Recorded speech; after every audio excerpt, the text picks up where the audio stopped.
Eesti 200. Ja, seda ma ei tea. Ja see on päris pull lugu, see tuligi niimoodi salaja välja. Tead sa, kui ma intro on? Ma teen.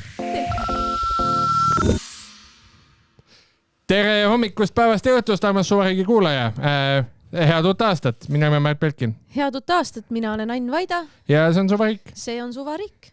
Ja on uus aasta. On küll uus aasta, kus juures, jaa. Ja me oleme tervelt 2 nädalat pole üksteist näinud ju, ausalt öeldes. Ma jõulude ajal nõudsin vaba päeva nagu seadus kohustab. Sellest hobi podcastist, mis meil on.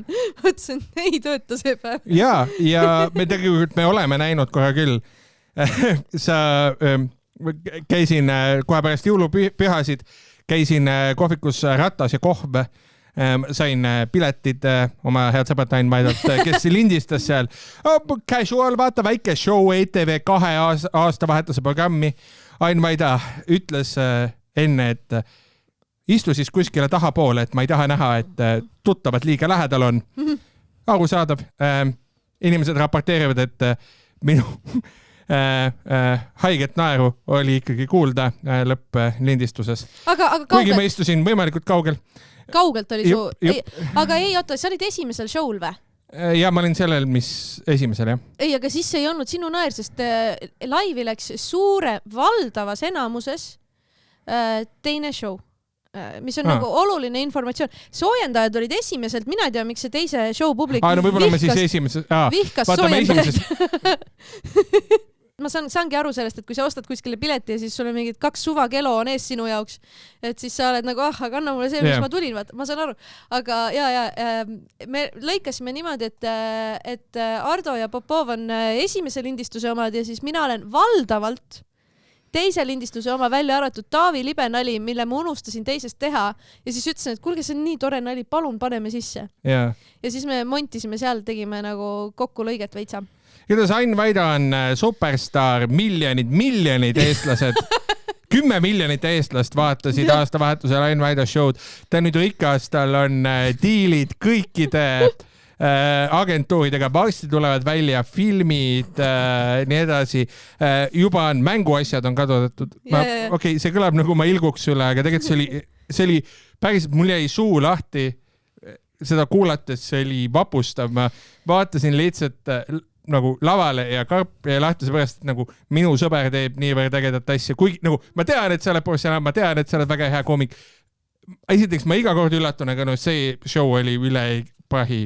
Siin on mitu aspekti. Ta on ühest küljest oli nagu eksperiment, sest ma mingit 15 minutit ei olnud kunagi laval rääkinud. Mul ei olnud aega lihtsalt, sest ma ei jõudnud nagu läbi katsetada, et ma käisin maikimas küll mingeid osasid, mis ma nagu tahtsin, et oleks nagu nii solid kui võimalik. Päris palju sellest on tulnud aasta jooksul just nagu korporaatürituste materjalist ka kusjuures, kust nagu paluti, et viitsite sellest nalja või mingi, meil on siuke firma, et midagi siukest. Hakkasin kohe nagu mõtlema ja otsima ja siis selgus, et see sobib, sest tegu on lihtsalt kogemata poliitilise naljaga.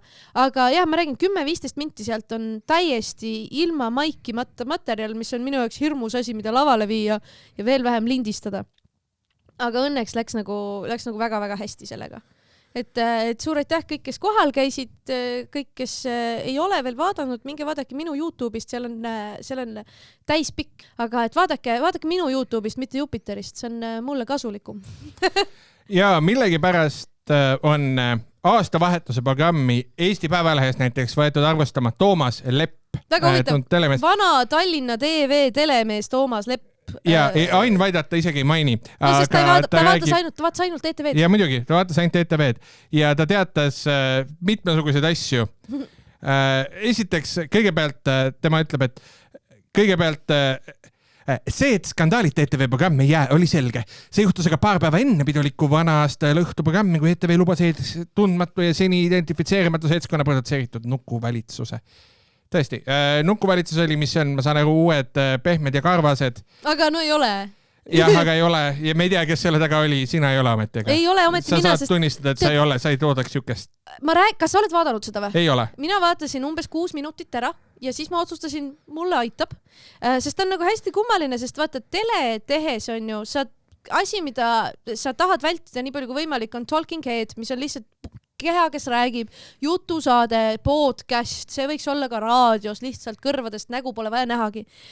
ja nüüd, kui sul on ju, ja hästi et teada-tuntud on see, et kui sa teed live action'it, kus päris inimesed näitlevad, et siis nemad saavad teha mingeid asju ja mingeid asju nad ei saa teha, sest see ei ole füüsiliselt võimalik. Füüsika tuleb vastu. Kui sul on nukud, kui sul on animatsioon, sa saad teha kõiki asju. Sest sul on nukud, sul on animatsioon, sa saad ise luua ükskõik, mis maailma sa tahad, sa saad panna nad ükskõik, mis absurdsetesse olukordadesse, sest sa saad.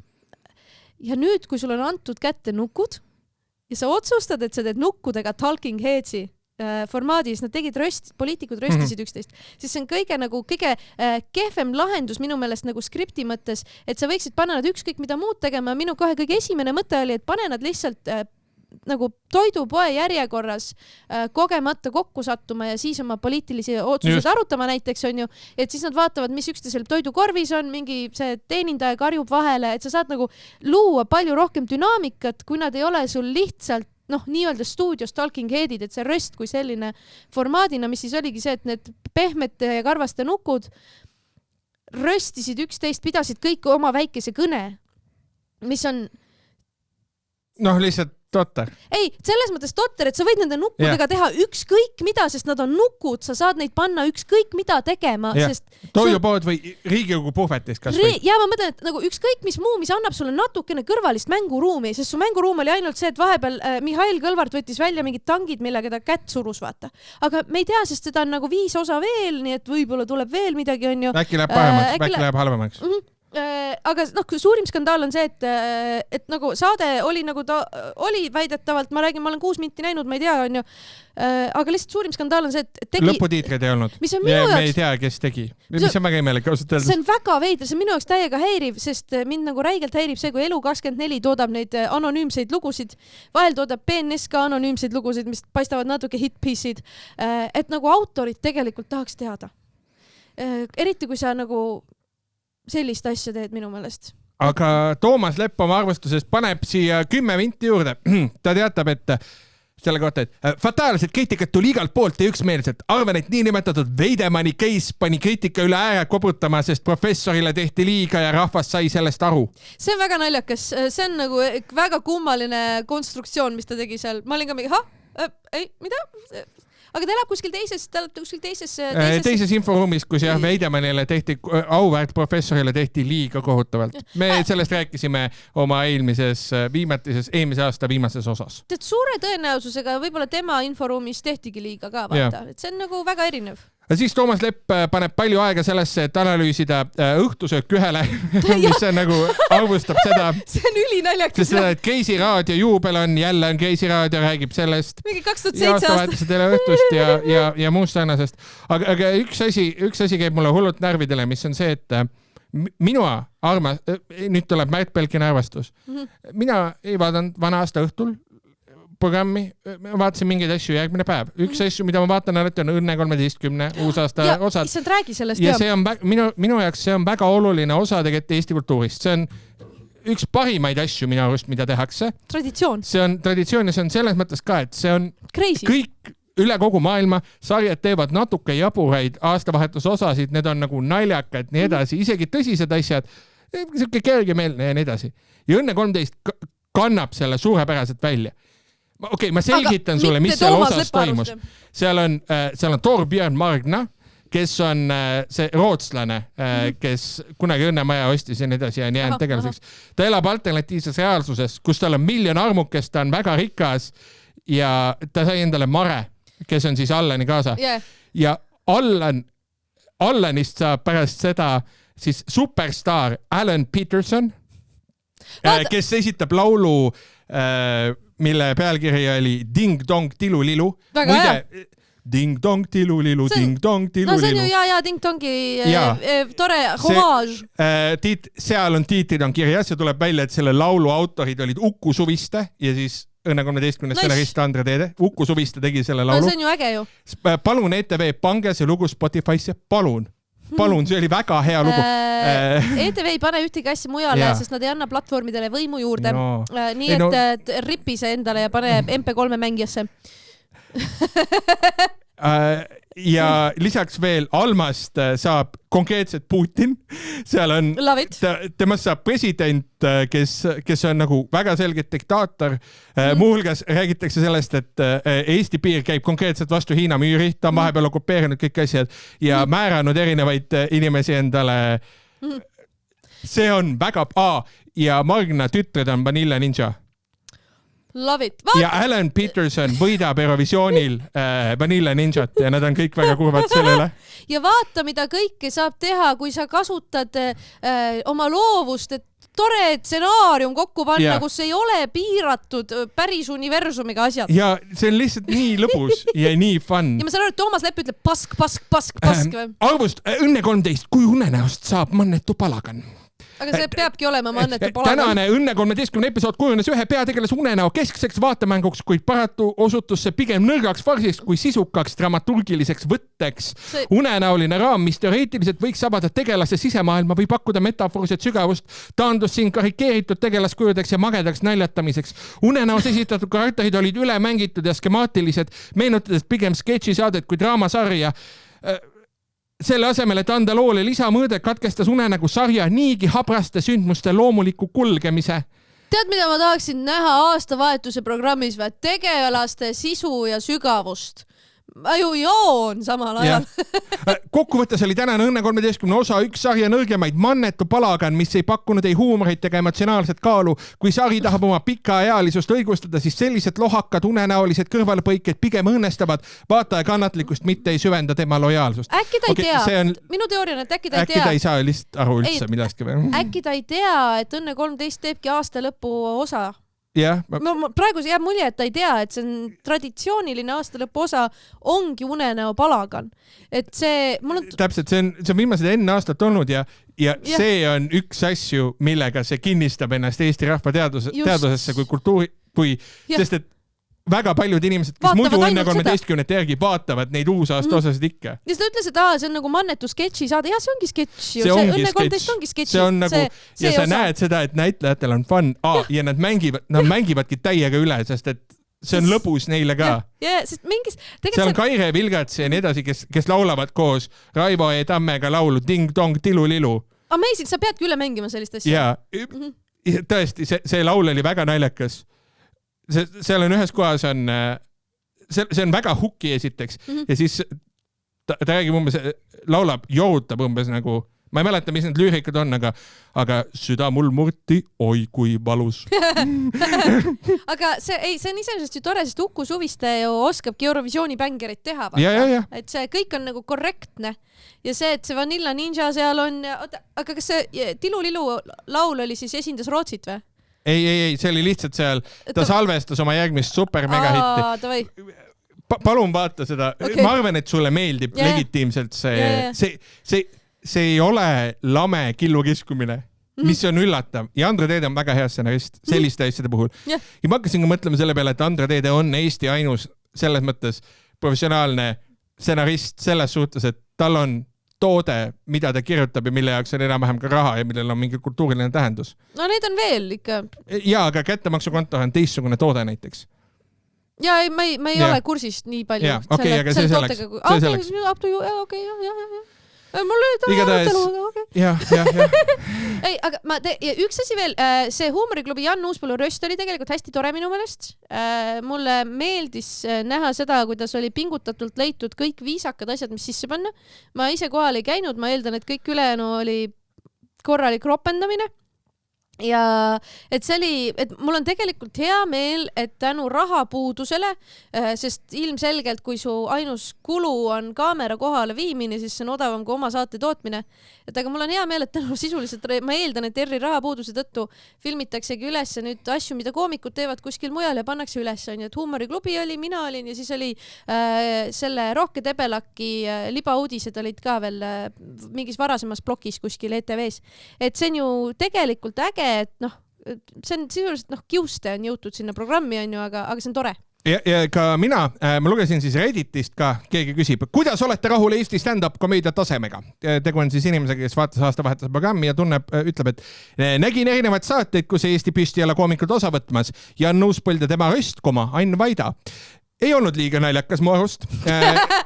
Ja siin on mõned kommentaarid ja ta tõstatas suure probleemi, et kuidas olete rahul, Jan Uus pole röst, loomulikult keegi Ain väidab tähelepanu peale, kõik rääkisid sellest, et Jan Uus pole röst oli ja nii edasi ja rääkisid sellest, kuidas Comedy Estonia koomikud teevad ainult jalaga ehk siis inimesed, kes ei ole kursis 15 aastat käinud. Comedy Estonia on sest see mingi Ahimati poiss oli kunagi, tema naljad olid väga ropud. Mul on suur beef on sellega, et see Katrin Pauts kirjutab iga aasta arvustuse. Seda ei ole. Ma tahtsin teada, kuidas ta mulle kehvasti ütleb. Kus on? Pahane olen. Aga teine asi on see, et Katrin Pauts kirjutas sellest nukuvalitsusest ka nagu selle põrmustava arvustuse, millest see kogu see debatt tegelikult suureks puhuti, on ju. Ja seal ta kirjutas, et stsenaristi ei ole, et ma siis nagu mõtlen ka, kes see olla võiks, et äkki see on mingi noorema põlvkonnas mingi stand-up koomik või mingi Comedy Estonia ridadest, et need pehmod ei julge oma nime kuskile kirja panna. Mine perse! Kui mina teeks saade... Kui sa teeksid isegi sita saate ETV-s, muidugi sa paneks ju teenid raha sellega. Ei, mul on lihtsalt see loogika, et kuidas sa saad lihtsalt lampi mõelda välja, et äkki Comedy Estoniast keegi teeb. Esiteks sa ei tea, et nagu hoopis teised asjad on praeguseks huumoriklubi. Ja kuidas sa saad lihtsalt eeldada, et äkki see on mingi noorema põlvkonna pehmo, kes ei... Kas sa arvad, et ükski koomik ei taha skandaali või? Kui Daniel Weinberg siis süüdistati siin kõikides asjades seksismist homofoobiani, siis ta nagu ma eeldan, et ta hoidis kõiki sõrmi ja varbaid ristis, et Kroonika sellest midagi kirjutaks. Nagu ilmselgelt kõik koomikud tahavad olla skandaalis.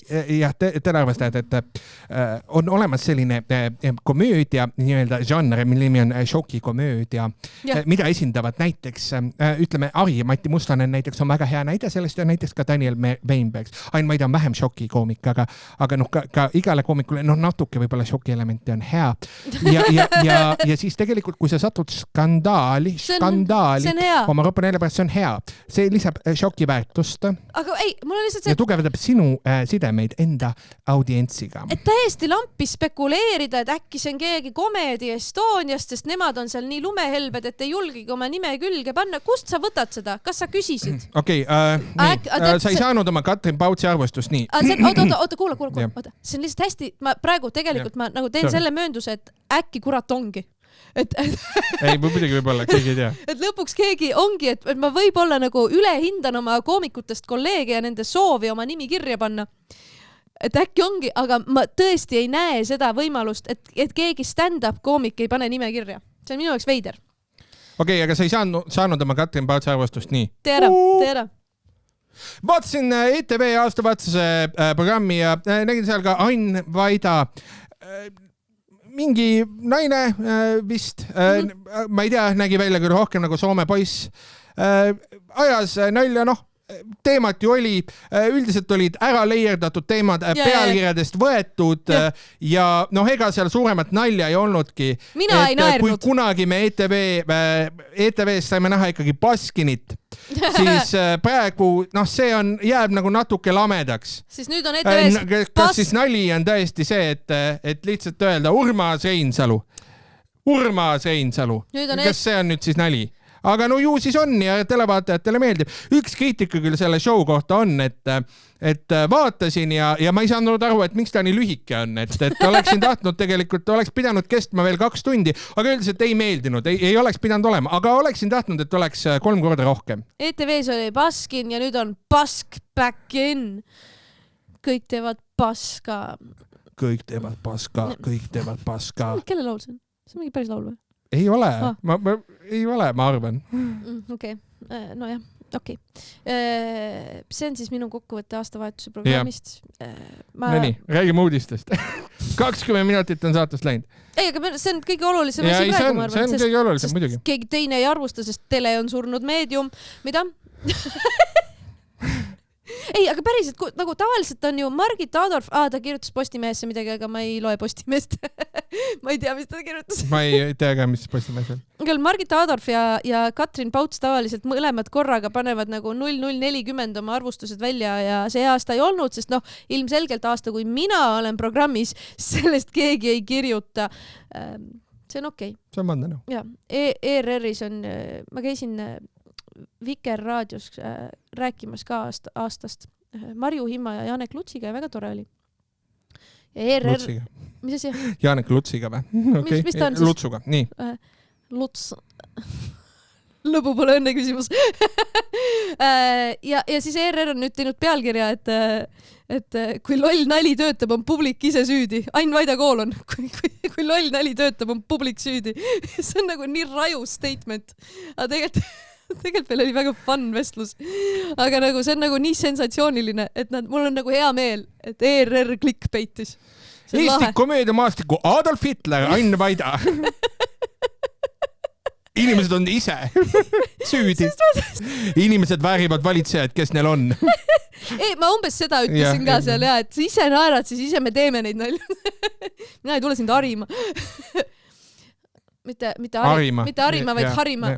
Kuulsime mõlemad samal ajal. Jah, harima, jah. No harima, see ongi harima. Mis värk nende meest nagu? Anyway, tähtsad uudised siis ka aasta lõpust Luisa Värk ja Taavi Rõivas. Ma pean tegema ka, kuna me räägime šokki. Ja, meie tänane osa tuleb natuke lühem, sellepärast, et ma pean jõudma kinno. Ma lähen nimelt oma kaasaga, kes on naissoost, vaatama filmi Wicked 2. Oma, jah. Enne selgus, et Ain Vaida näiteks ei olnud näinud Wickedi filme üldse. Mureme stereotüüpe siin podcastis. See ei ole Eestis asi. Jah.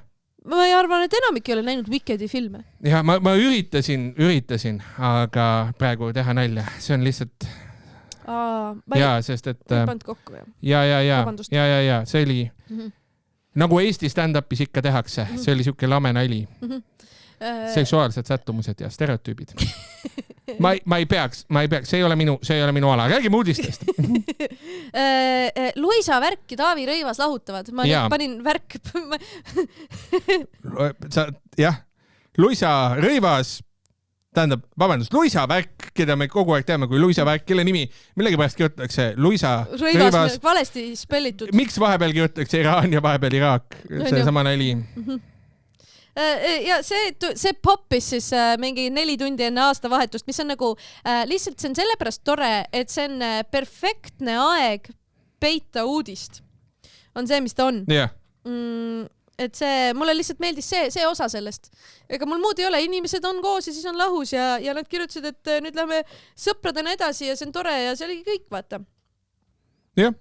Aga lihtsalt see, et nad panid selle uudise, nad panid oma pildikese üles nagu no reaalselt aasta kõige viimasel päeval, kõige lõpus. Yeah. Mis on tore. Ja Silvi Ilves andis ka aasta lõpul teada, et ta kihlub. Nii et siin käib väike battle aasta lõpu uudistele. Palju õnne Silvi Ilves, kes on kihlunud. Need on minu uudised. Ja see kusjuures see murdis minu ka ühe teise madala nälja, mida ma ei oska teha, mis on umbes midagi sellist, et Eesti poliitikas käib on kõik kasu peal väljas, kõik on nagu Silvia Ilves oma suhteelus, kõik käib vorst vorsti vastu, vahetatakse vorst vorsti vastu. Ja. Kuidas sa täna nii keskmine mees oled? Kuidas ma nii averaas olen? Ma ei tea. Kuule, kui sa ütled keskmine mees, siis mina olen tuvastanud kõige keskmisema isamaalase. Ja palun, jah. Ja, nimelt ma sattusin juhtumisi vaatama lihtsalt for fun, ma ei saanud ühel öösel magada, päris lugu, kusjuures isegi. Ja ma vaatasin for fun kampaania rahastuste, kohalike omavalitsuste kampaania rahastusaruandeid. Ja mida ma sain teada? Esimene asi, loomulikult kõik kandidaadid kulutavad kõige rohkem Facebooki, Meta. Ja. Teisel kohal, ma kokku ei löönud, aga ma olen üsna kindel, teisel kohal Temu. Vot see on crazy, sest tegelikult kujuta ette, kui odava pastaka sa Temust saad, aga see on nagu haige, sest mina sain Isamaa pastakaid ja nagu sa hoiad seda käes ja sa tahad selle kohe ära visata, sest nagu sul on tunne, et see mikroplastik läheb läbi su käe naha, aga see oli nagu nii ebamugav pastakas, et reaalselt kirjutasin ühe korra, ma mingi see ei ole, see on crap, aga sa saad aru, et see on Temu. Siis siis teine faktika on see, et esiteks peate selle jaoks teadma seda, et on olemas muusika plaadifirma Kurvad uudised Records, mis on praegu Eesti kõige mõjukam plaadifirma. Nad toodavad superstaare. Aga räägime, kes nende all on ka siis kirjad? No näiteks seal taga on muidu umbes Kohver no 5 miinust. Lancelot ja siis inimesed, kes ei ole üldse asjaga seotud ja üks Universali Musicu endine Eesti jutt. Aga nad esindavad näiteks Florian Vaali, Tribupastat ja Klišeerikult ja Maxi, muidugi siis Kerma Murelit, Valget tüdrukut näiteks ja Valget tüdruk sai staariks siis, kui... No Florian Vaal ka tegelikult. Ja täpselt, kui nad kurbadesse uudistesse läksid. Head tööd. Ja igatahes ma sain teada, et on üks poliitik, kes tellis kurbadet uudistet klippe ja see oli Kajar Lember. Kas ei arvata, nad lihtsalt ta maksis muusika kasutamisest, on ju, mitte klipi eest, vaid muusika kasutamisest ju? Ma arvan, et klipi tootmisest ka, aga võib-olla ka muusika kasutamisest. Sest seal klipis on ju Kajari enda poeg. Et ma arvan, et ta klipid tegid ise. Aga muusika kasutamine. Aga igatahes jah, kurbadel uudistele päris kohaliku raha.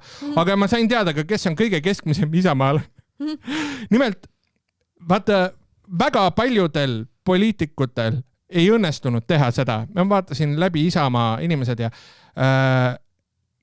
Parvel Pruunsild andis väga vähestele otse raha. Ja Linnamäe ei andnud peaaegu kellelegi, välja võetud üks erand on Nõmmes kandideerinud Hindrek Riikoja, kellele annetati 3166 €, sellest andis 1566 Margus Linnamäe ja 1600 Parvel Pruunsild. Pool ja pool. No siis ikkagi Parvel andis 40 € rohkem. No jah, aga pool ja pool põhimõtteliselt ikkagi, et selle mõttes nagu... See on ju ühendav jõud Isamaas järelikult. Ta on nagu Kvisats Haderah, noh, siuke Isamaa, perfektne isamaalane. Pool Parvel... Mis on Kvisats Haderah? See on Tüüni referents. Tüün on väga populaarne tegelikult. Ma tean, et on seda, ma tean, et Viked ja Tüün on mõlemad väga populaarsed. Timothée Chalamet on Sweetheart ja ta on generatsioonide kaupa Bene Gesseriti, kes on võlur, psühholoogilist manipulatsiooni kasutavad võlurnõiad, mis tegelikult nagu ei ole nii. Nende siis geneetilise tõuaretuse tulemus, pääst ja lunast ja nii edasi. Igatahes ta on perfektne isamaalane. Ma räägin pool Parvelilt, pool Linnamäel. Neid ei ole rohkem. Tema ongi Isamaa personifikatsioon. Mister Isamaa. Mister Isamaa. Nõmmel kandideeriv, mõlemalt raha saanud. Haruldus, ma ütleks. Väga lahe. Tõeline Nõmme mees. Väga Nõmme mees. See oleks aeg. See oli väga hästi. See oli hea. On sul veel sissevaateid? Ei, see oli kõik. Ma lihtsalt Hindrek Riikoja, Mister Isamaa. Ja mina toon teieni ka Delfis kirjutatud Karoliina Vasli loo ERJK : Eesti 200 kasutas Viimsi valla raha partei reklaamimiseks TV3-s. Ja see on täitsa tore lugu minu meelest. Sest Eesti 200 selgitas ERJK-le, et valimiseelses telesaates keskenduti Viimsi vaatamisväärsustele. Komisjon aga hindas, et tegu oli puhta enesepromoga. Ja mis siis juhtus on see, et TV3 eetris oli saade Suveseiklus.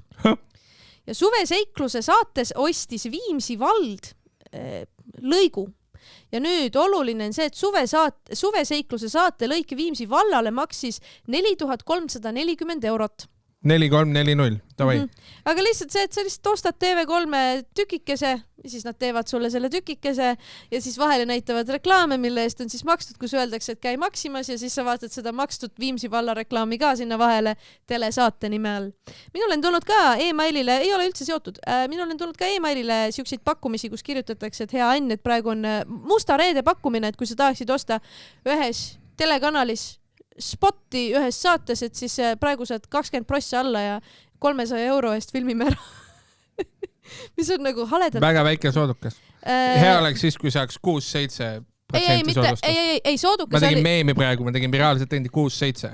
Tegin kätega asja ka. Ja, aga lihtsalt, no see saade, mis mulle pakutakse pidevalt, ma olen lihtsalt, ja ma ei ole kunagi nendega ühendust võtnud, nad kirjutavad hea koostööpartner, nagu sa oled huvi tundnud, ma ei ole huvi tundnud.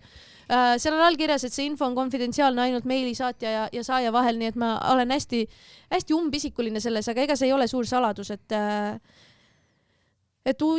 saateid ostetakse. Igal juhul ma räägin, et saab ka 10 korda odavamalt natuke kehvemasse saatesse.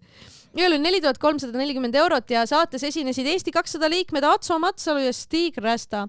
Kaebuses oli öeldud, et mehed tutvustasid erinevaid valimislubadusi ja tegevusi, mis ühtivad Eesti 200 programmiga. ja komisjon hakkaski siis menetlema, kas on keelatud annetus ja nemad ütlevad, et kuulge, come on, see oli lihtsalt Viimsi valla tutvustamine ja Whimsical, lihtsalt väike whimsical. Ja Viimsi vallas teiste erakondade ja valimisliitude poliitikud ütlevad, et tõesti saate tellimist ja finantseerimist ei arutatud ei volikogus ega volikogu juhatuses. Ehk siis hakatigi uurima ja ausalt öeldes nende õigustused, miks olid Eesti 200 liikmed selles saates, tegelikult need on päris mõistlikud. Näiteks Eesti 200 siis ütles, et külaliste valikul ei lähtutud poliitilistest kaalutlustest, vaid eelistati vaatajatele tuttavaid või kogukonna jaoks olulisi isikuid. Saates puudus poliitreklaam, saate eest tasumiseks kasutati omavalitsuse tegevuseks ette nähtud eelarverida ning erakond ei näe siin ennast kasusaajana. Nad lihtsalt kasutasid nägusid, keda inimesed teavad, nägusid nagu Atso Matsalu. Kes on Eesti 200-s ja nad niikuinii ei saa hääli, sest nad on Eesti 200-s. See on see ju lõpp-punkt. See ei ole skandaal, sest see on Eesti 200. No jaa, aga nüüd on 4000 eurot vähem Eesti 200 jälle.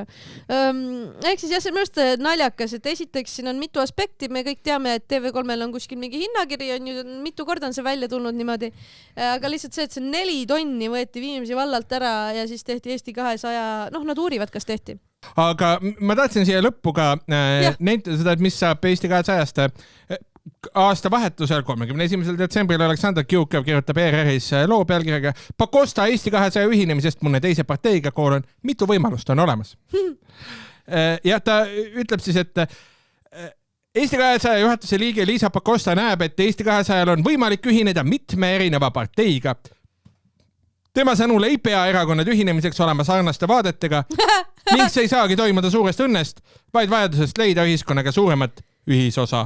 See on tegelikult tore olukord, sest ikka parteid tulevad ja surevad ja lähevad ja käivad ja nii edasi, et see on kihvt, et miski selles mõttes ei muutu ja see on iseenesest huvitav, sest osad ütlevad, et kindlasti ei liitu mitte kuskile ja teised ütlevad, et vabalt kõik uksed on lahti ja hakake aga pakkuma. Et see on fun, see on tegelikult lõbus. Just, ja ühesõnaga, et Isamaa erakond Ei, mina ei usu, et nad lähevad. Panin mööda või? Ei, las ta olla. Arvad, et lähevad või? Ei, nemad tervikuna kindlasti ei lähe, aga Liisa Pakosta, ma usun, küll peab siin silmas ühemõtteliselt Isamaad. Parempoolsed. Ma ei tea, kui tülis nad on, nemad ei ole minu meelest. Et nagu siin on variante ja tead, mõni läheb sotsidesse ka lõpuks. No ikka muidugi läheb, jah. Ja ma ei tea, kas Reformierakond võib ka veel mõni minna. Võib ikka. Aga eks me näe seda kõike sellel Võib-olla ei lähegi, äkki saavadki tubli 10 mandaati ja... Ega imesid juhtub. Ja pikk plaan jätkub. Just. Aga eks me seda kõike näeme uuel poliitaastal, mis nüüd algabki.